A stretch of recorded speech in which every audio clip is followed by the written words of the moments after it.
tidak belajar sungguh-sungguh, nggak tahu dalilnya, nggak tahu hadisnya, cuman katanya itu yang dipakai. Lalu ada orang beda dengan dia, langsung salah dia. Ini yang keliru, saudara sekalian. Bagian belakang, lah itulah tangannya onta.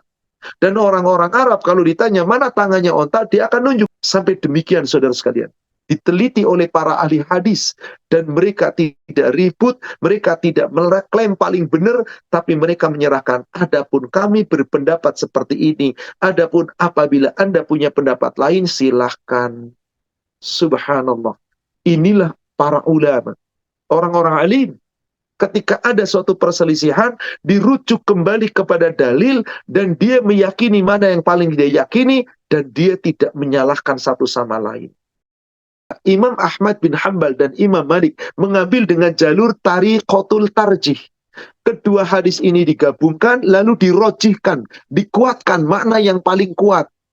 Maka Imam Ahmad bin Hanbal, Imam Malik bin Anas, gurunya Imam Syafi'i dan muridnya Imam Syafi'i berpendapat yang paling kuat adalah hadis pertama 331 yang dari Abu Hurairah.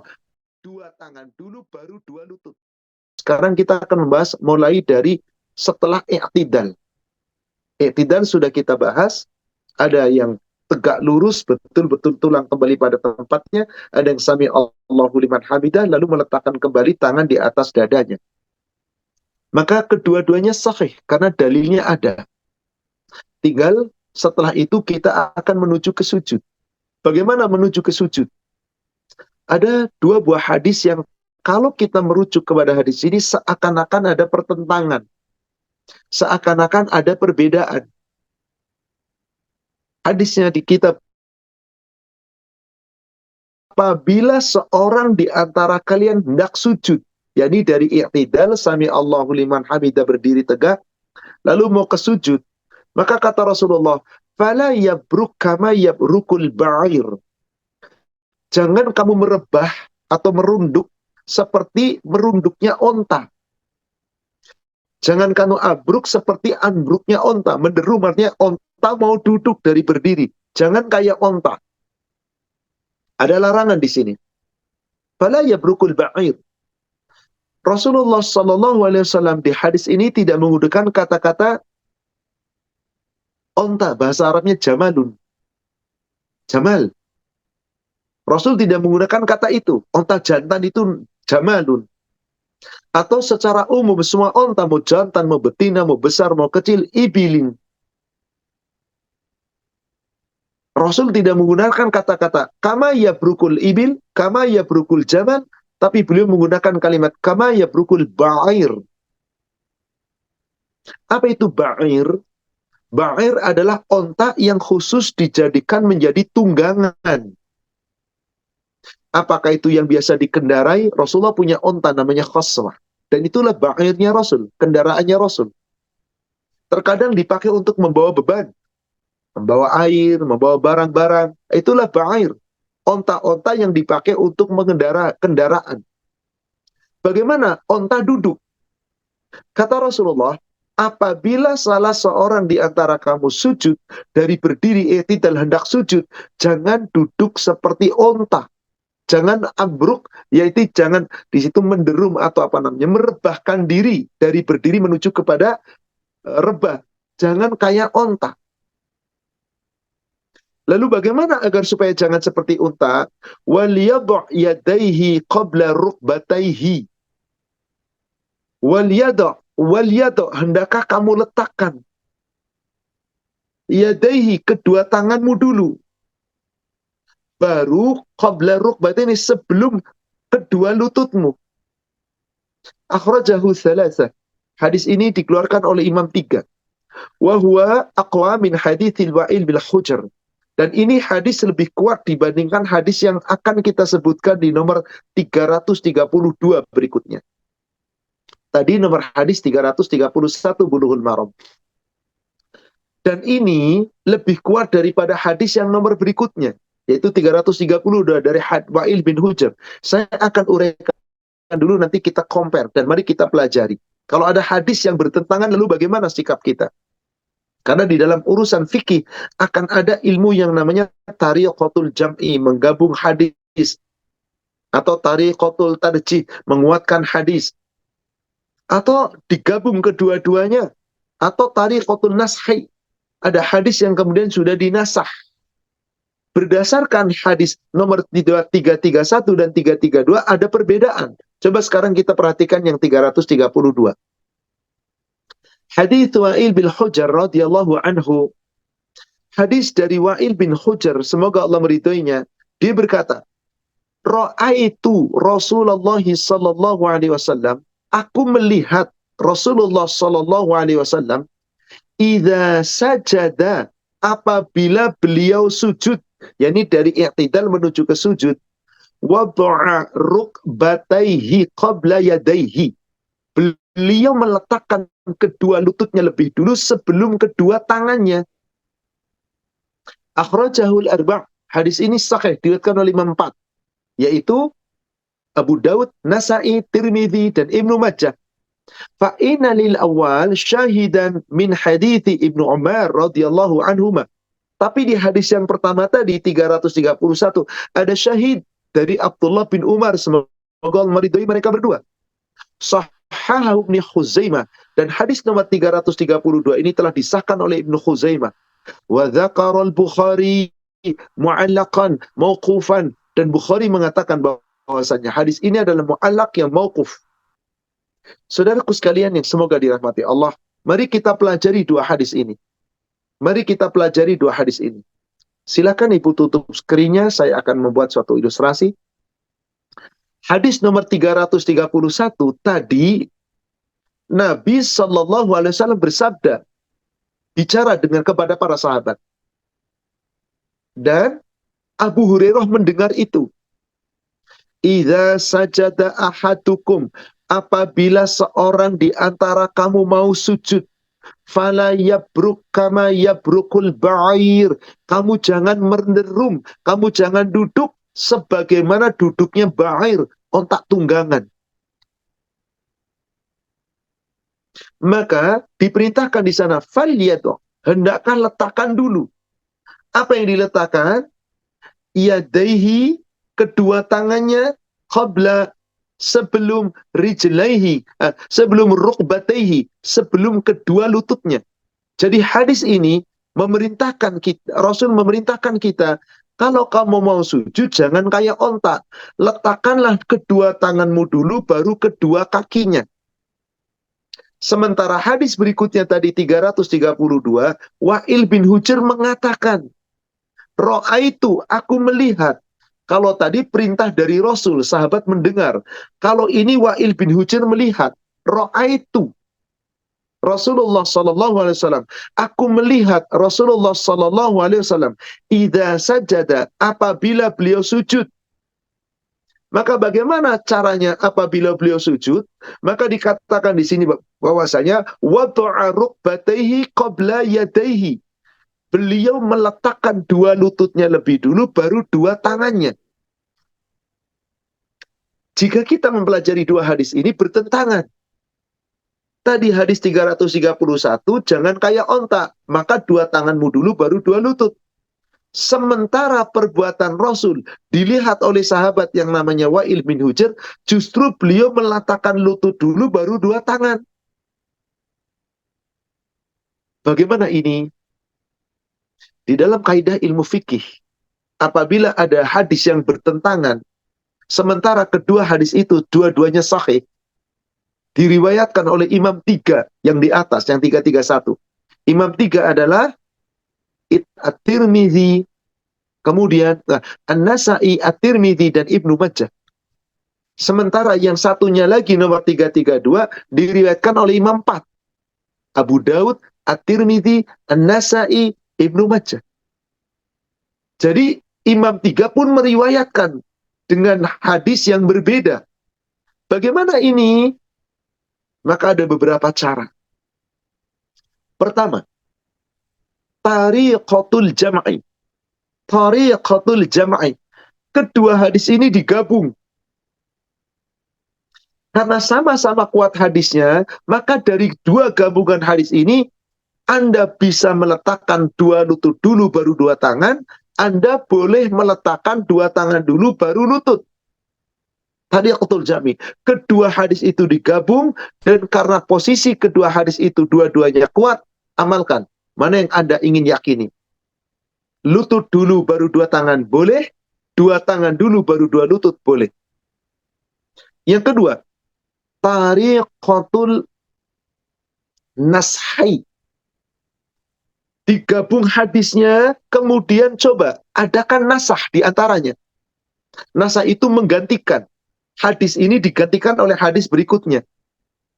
Ternyata dari sisi tariqatun nashai tidak ada riwayat. Rasul menggantikan. Meskipun ada pendapat dari Imam Abu Hanifah dan Imam Syafi'i bahwa hadis nomor 331 telah dinasah dengan hadis 332. Sehingga apa? Yang benar 332. Dua lututnya dulu baru dua tangannya. Ini yang dipegang oleh pendapat Imam Syafi'i dan Imam Abu Hanifah. Apapun Imam Malik bin Anas, gurunya Imam Syafi'i, dan Imam Ahmad bin Hambal, muridnya Imam Syafi'i, beliau berpendapat dengan apa? Dengan mentari kotul tarjih. Menggabung dua hadis yang secara makna berbeda, lalu ditarjih. Diambil yang paling kuat yang mana? Diambil yang paling kuat yang mana? Menurut pendapat Imam Malik bin Anas,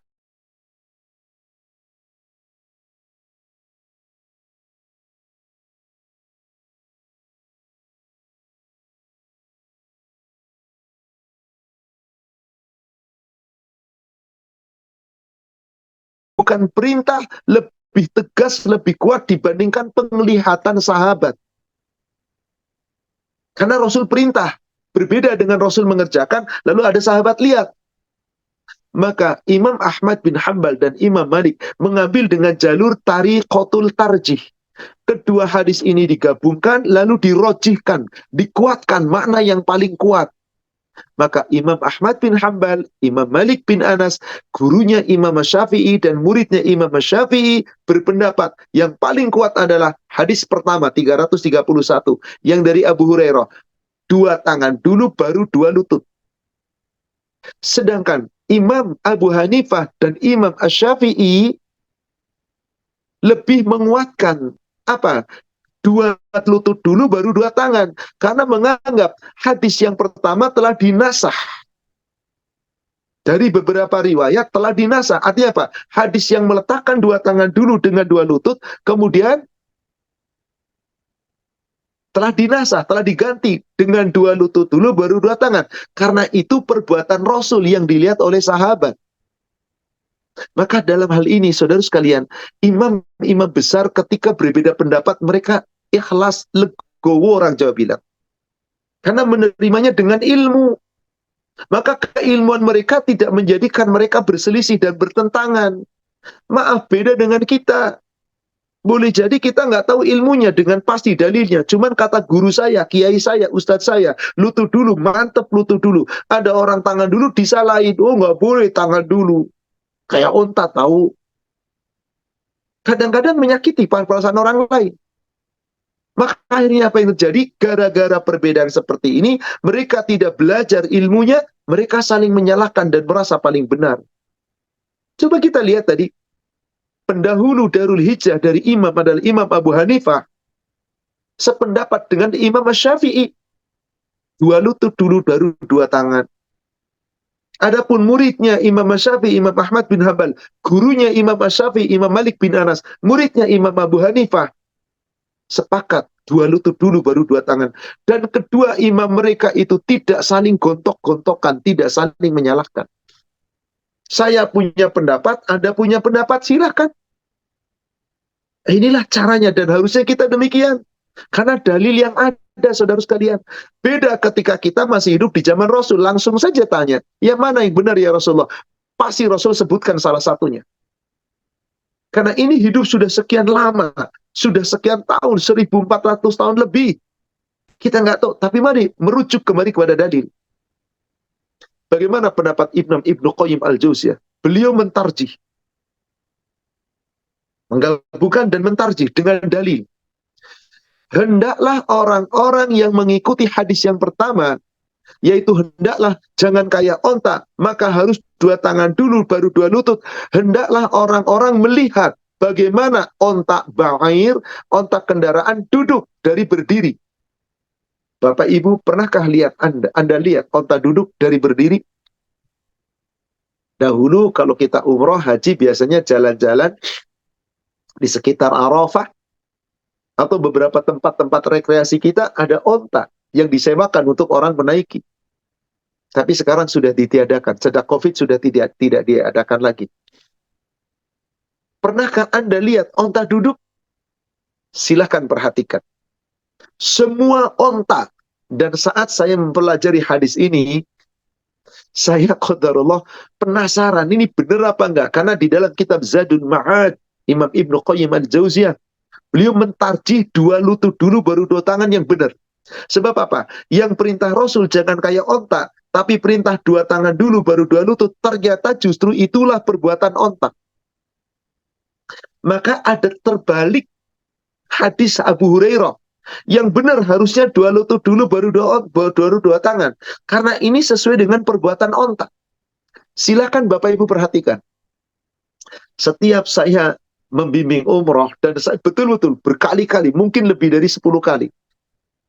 Setiap ada onta mau dinaiki, mau jamaah yang mau naik, mau onta, seperti itu. Saya lihat onta. Pasti oleh si pemilik onta, si onta itu nggak mungkin berdiri, disuruh duduk. Saya lihat onta satu. Oh, dia meletakkan dua kaki depannya dulu, baru dua belakang. Ada onta lain lagi, mau beri dua kaki depannya dulu, baru dua kaki belakang. Seterusnya seperti itu. Berarti depan dulu diletakkan, baru belakang. Sekarang masalahnya adalah, manusia meletakkan mana dulu? Kalau depannya dulu baru belakang, berarti depannya tangan dulu baru kaki, berarti kayak onta. Sedangkan Rasul mengatakan jangan seperti onta. Jangan seperti unta.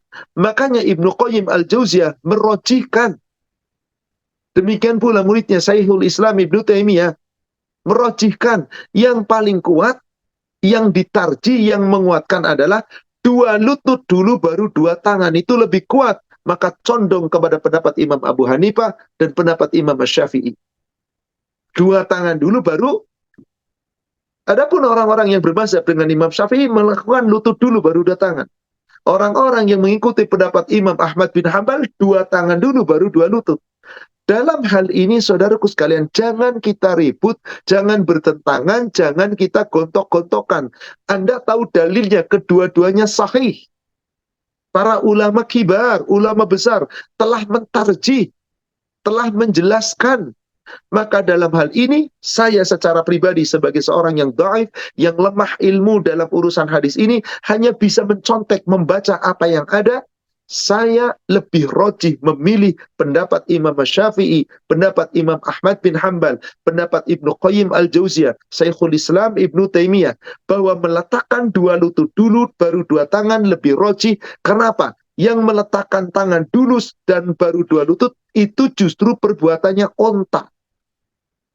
Karena onta ternyata dua depannya dulu, baru dua belakang. Sedangkan Rasul mengatakan jangan kayak onta. Berarti jangan depan dulu, tapi belakang dulu. Hanya ada ulama, seperti ulama Salih Ahmad Utsaimin, ulama terkemuka sekarang. Imam Nasiruddin Al-Albani, Syekh Abdullah bin Bas. Beliau itu, ulama mutakhirin ini, mengambil pendapatnya Imam Ahmad bin Hambal. Dua tangan dulu, baru dua lutut. Kenapa? Karena itu perbuatan yang menyelisihi unta. Unta meletakkan depan dulu, itulah kakinya unta. Tangannya itu tuh yang belakang, bukan yang depan.